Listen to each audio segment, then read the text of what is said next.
हमसे कोई कुछ बुरा कह दे तो बुरा लगना सामान्य होता है, लेकिन अगर हर छोटी बड़ी बात पे हमेशा बुरा लगे, लंबे समय तक बुरा महसूस हो, हर व्यक्ति की बात से हमें बुरा लगे और हर समय और हर जगह हमें बुरा लगे, तो ये सामान्य नहीं होता है। कई बार लोग किसी व्यक्ति की तारीफ करते हैं और तारीफ करने पर भी व्यक्ति को ऐसा लगता है ये कहीं ना कहीं मेरा मजाक उड़ा रहा है, इसलिए तारीफ कर रहा है, और इस स्थिति में बुरा लगना ये सामान्य नहीं होता है। ये बीमारी का एक कारण होता है। ध्यान रखिए, सामान्य बुरा लगना अलग बात होती है और अत्यधिक लंबे समय तक बुरा लगना अलग बात होती है। जैसे 3-4 दिन पहले एक पेशेंट मेरे पास आया और उसने मुझसे बोला, ये लड़के चल डॉक्टर को बोला। तो एक पल के लिए तो मुझे लगा यार इसने कैसे बोल दिया, लेकिन इसके बाद फिर मैंने समझा कि वो व्यक्ति मेरे को जानता नहीं है और उनकी उम्र 60-65 साल है, तो वो बोल सकते हैं ऐसा क्योंकि वो मेरे को जानते नहीं हैं। तो ऐसा कई बार हो जाता है, और अगर हम उसे 1-2 दिन में रिसॉल्व कर लेते हैं या 1-2 घंटे में रिसॉल्व कर लेते हैं या उनका जवाब दे देते हैं तो वो चीज़ें ख़त्म हो जाती हैं। लेकिन जिनको बीमारी होती है उनको इसी बात पे 10 से 15 दिन तक बुरा लगता रहता है, जो कि सामान्य नहीं है। ध्यान रखिए, जो कि सामान्य नहीं है, और ये बीमारी होती है डिप्रेशन बीमारी।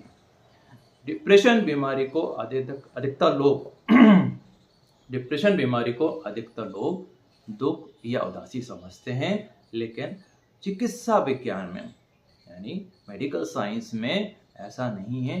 डिप्रेशन एक बीमारी होती है और जिसमें दुख लक्षण हो भी सकता है और नहीं भी हो सकता है, और 100 से अलग अलग तरह के लक्षण होते हैं।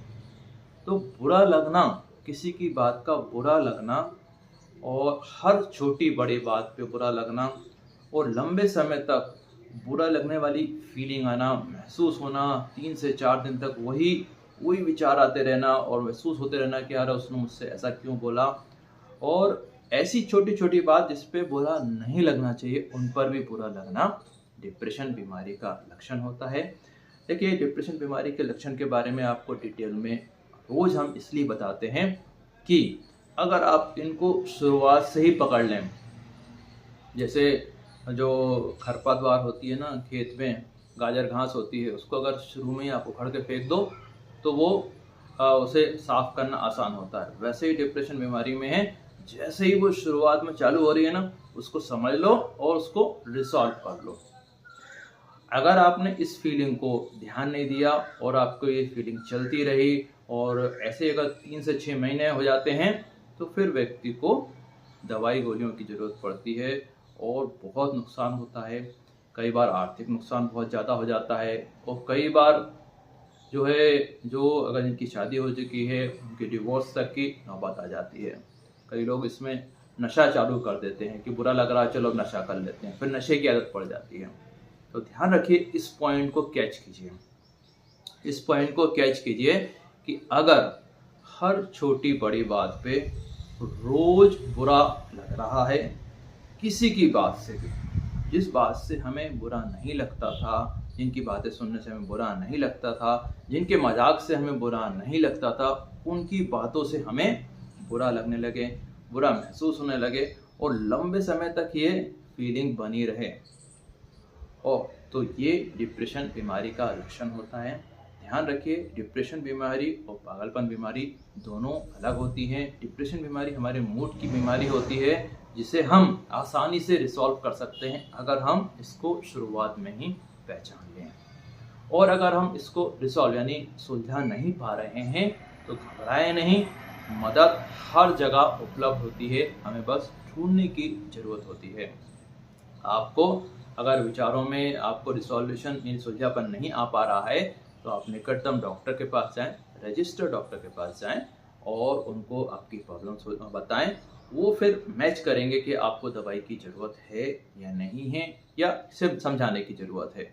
और साथ में आप संतुलित आहार लेने का प्रयास करें, थोड़ी बहुत एक्सरसाइज करें और अपने आप को ट्रेनिंग दें कि हर बात का बुरा नहीं लगना चाहिए। और दूसरी बात, एक और चीज़ पर ध्यान दें कि बुरा लगने का समय को कम करने की कोशिश करें। ये आप तभी कर सकते हैं जब आप शुरुआत में इस चीज़ को समझ लें। अगर आप इसको समझने में लेट कर देते हैं, देर कर देते हैं, तो ये समस्या बड़ी हो जाती है। फिर आप इसे सुलझाने में बहुत मुश्किल आती है।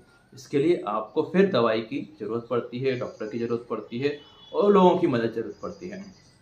जो डिप्रेशन बीमारी का जो इलाज होता है वो सरकारी अस्पताल में पूरा निःशुल्क रहता है, दवाइयाँ पूरी फ्री रहती हैं। और अगर आप प्राइवेट में इसका इलाज कराना चाहते हैं तो वो भी दवाइयाँ सस्ती ही रहती हैं शुरुआत में, लेकिन जब 2-3 साल निकल जाते हैं तब महंगी दवाइयों की ज़रूरत पड़ती है और एडमिट होने की ज़रूरत भी पड़ती है। इसलिए आप इसे जल्दी समझें और जिससे कि आपको दवाई की ज़रूरत ना पड़े, आपको आर्थिक नुकसान ना हो और आपके जो संबंध हैं अच्छे बने रहें और कोई संबंध बिगड़े नहीं। ध्यान रखिए, ये डिप्रेशन बीमारी के बारे में आपको इसलिए बताते हैं क्योंकि इसको कई लोग समझ नहीं पाते हैं और साथ में क्या है, इसको होने की संभावना बहुत रहती है। हर 100 में से 10 लोगों को इस बीमारी को होने की संभावना होती है पूरी दुनिया में कहीं भी, चाहे गांव हो, शहर हो, छोटे देश हो, बड़े देश हो, अमेरिका हो या रशिया हो, भारत हो या श्रीलंका हो, सब जगह यहाँ पे 100 में से 10 लोगों को इस तरह की बीमारी होने की संभावना होती है। कई लोग इसे अपने मजबूत दृढ़ शक्ति से बिना दवाई या डॉक्टर से मिले ठीक कर लेते हैं और कुछ लोगों को मदद की ज़रूरत होती है। और ये चीज़ आपको मैंने बताई कि जब भी आपको बहुत ज़्यादा बुरा लगने लगे छोटी छोटी बातों का, तो आप सतर्क हो जाएं और उसमें बदलाव लाने की उसी दिन से कोशिश करें और खुश रहने की कोशिश करें। और अगर आप ये सुलझा नहीं पा रहे हैं तो निकटतम डॉक्टर से मिलें। Thank you very much.